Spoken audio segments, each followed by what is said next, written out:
The read and select question looks like this. You will be given one word, and you have to decide whether it is a real English word or not. You should know that this question type used to have a different format where you had multiple words, around 15, and you had to select all of the real English words. That format of this question is no longer on the test. This is the new read and select question format. This is the first question type you will see on the test.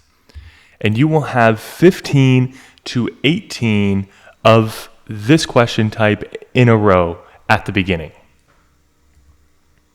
For each one, you will have 5 seconds, just 5 seconds, to decide if the word is a real English word or not. So this is by far the shortest question on the test. Here are tips for success with the read and select question type. First, you have to always pick either yes or no. So you won't get points by leaving a question blank.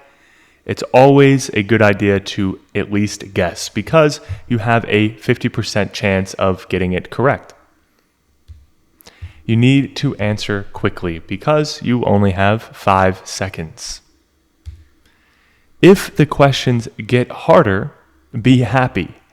So why you should be happy is that Duolingo is adjusting the difficulty of questions to match your level. So if you get a read and select question correct, the probability that the next question will be harder is higher. And if you get a question wrong, then the next question will probably be easier. So if you feel that the words are getting more difficult, that means that Duolingo believes that your English is at a higher level. So that's a good thing.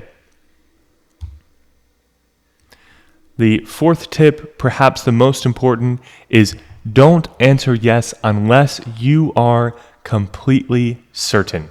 I'm going to explain why this tip is so important next.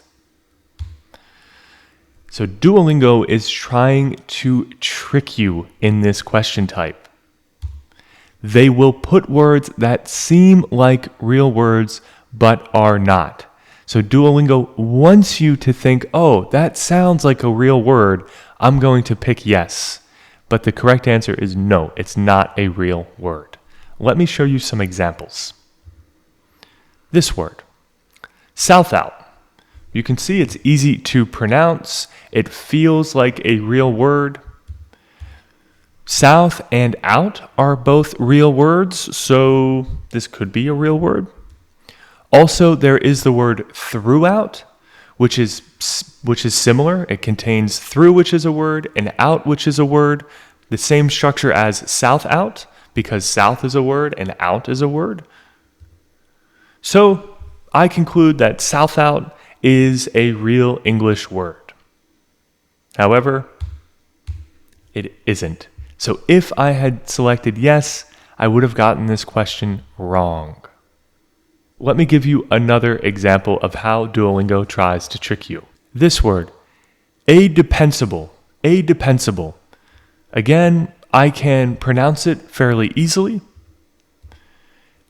This ending, sibyl, is a familiar word ending. For example, responsible, accessible. So maybe adepensable is also real. Also, inside adepensable, I see depend, which is close to the word depend, which is a real word. So I could conclude that adepensable is a real word. It looks like other real words that I know. However, in this case as well, it is not a real word, and if I said that it was, I would get that question wrong. So, it's important to remember, don't answer yes unless you are completely certain, because Duolingo is trying to trick you. Tip number 5 is pay attention to spelling. So this is another way that Duolingo tries to trick you with this question, is they will simply misspell words. For example, this word here.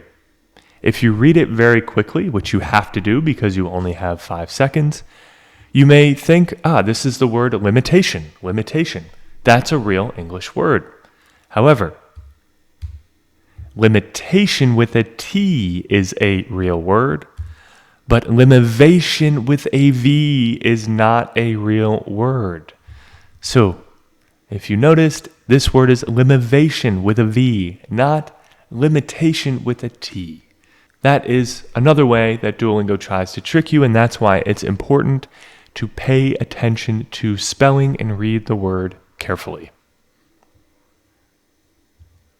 So how can you improve at read and select questions? This question type really tests your vocabulary.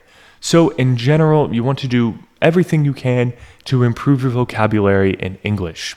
So I would not recommend practicing a lot of read and select questions. Many students, as they're preparing for the DET, will answer hundreds or maybe thousands of read and select questions. However, it's not a very efficient way to grow your vocabulary. You can practice a few so that you can get practice answering within 5 seconds. That's important, but you shouldn't use read and select questions as a way to grow your vocabulary. It's much better to learn vocabulary in context. That way you really understand the meaning of words, which when you answer a read and select question, you don't see the meaning of the word. So instead, you should read English. By reading, you are going to see words in context, and you will naturally learn their meaning a lot faster. What I recommend reading is the news. So instead of getting your news in your language, just read the news in English. This is an easy way to get 10, 15, maybe 30 minutes of reading per day, depending on how much news you read. You can use the BBC because it's free and comprehensive. It covers so many different topics, and it's well written. So reading the BBC will grow your vocabulary and help you become a better writer as well. You can also read books in the young adult genre. So in English, we have this genre that is for young adult. This is, generally speaking, teenagers between 13 years old and 19 years old. These books are great because they cover adult topics. So the books are interesting. The stories are good in them, but they're written at a slightly lower level that's more appropriate for non-native speakers. If you try to read books that are for adult native speakers, they may be difficult and you may have to look up a lot of words. It won't really be enjoyable. I think it's much easier to enjoy books written for young adults when you're a non-native English speaker, and you can still grow your vocabulary and improve your writing by reading these books because they're still written well. I would recommend starting a notebook in which you write down all the English words that you're learning. So this is just a good habit to get into as a student of English that you should do even after you pass the DET and you go to university, because you constantly want to expand your vocabulary. So even me, I'm a native speaker, I'm an English teacher, I love to read and write.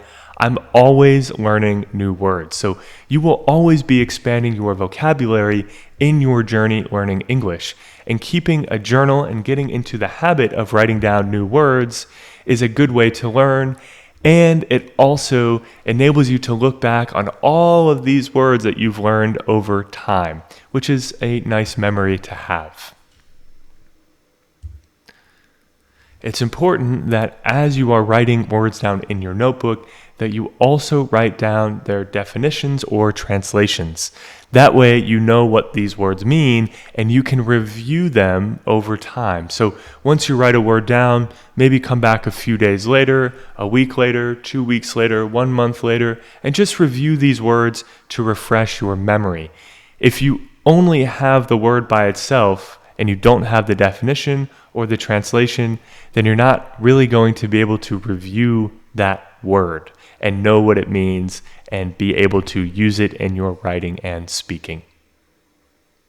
And the final tip like I said briefly, is you want to review the words that you write down on a regular basis. So just writing them down one time is likely not enough for you to really remember that word and to be able to use that word correctly in your writing and speaking. You'll need to review it maybe a week later, 2 weeks later, 1 month later, until you really feel that you have mastered that word.